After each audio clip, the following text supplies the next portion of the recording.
ছোট্ট গ্রাম ছিল, যা সবুজ ধানক্ষেত ও শান্ত প্রকৃতিতে ঘেরা।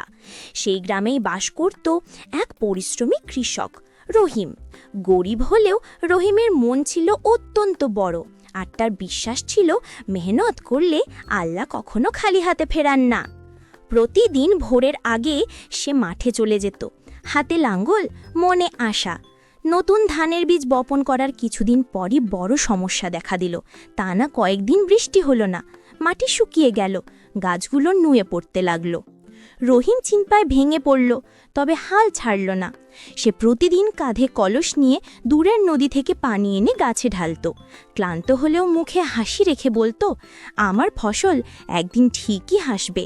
তার এই অবিরাম পরিশ্রম দেখে গ্রামের লোকজনেরও অবাক হয়ে যেত। একদিন রাতে আকাশে কালো মেঘ জমল। রহিম আকাশের দিকে তাকিয়ে ধীরে বলল, হে আল্লাহ, একটু বৃষ্টি দাও। পরদিন সকালেই আকাশ গর্জে উঠল, আর নেমে এলো ঝুমঝুম বৃষ্টি। শুকিয়ে যাওয়া মাঠ আবার নতুন প্রাণে ভরে উঠল। কয়েক সপ্তাহ পর যখন ধান পেকে সোনালি হলো, পুরো মাঠ যেন সোনার সমুদ্রের মতো দেখাচ্ছিল। সবাই রহিমকে অভিনন্দন জানালো, বলল, আপনার পরিশ্রমই আপনাকে এই ফল নিয়েছে। রহিম হাসি মুখে বলল, মাটিকে ভালোবাসলে মাটিও একদিন ভালোবাসা ফিরিয়ে দেয়।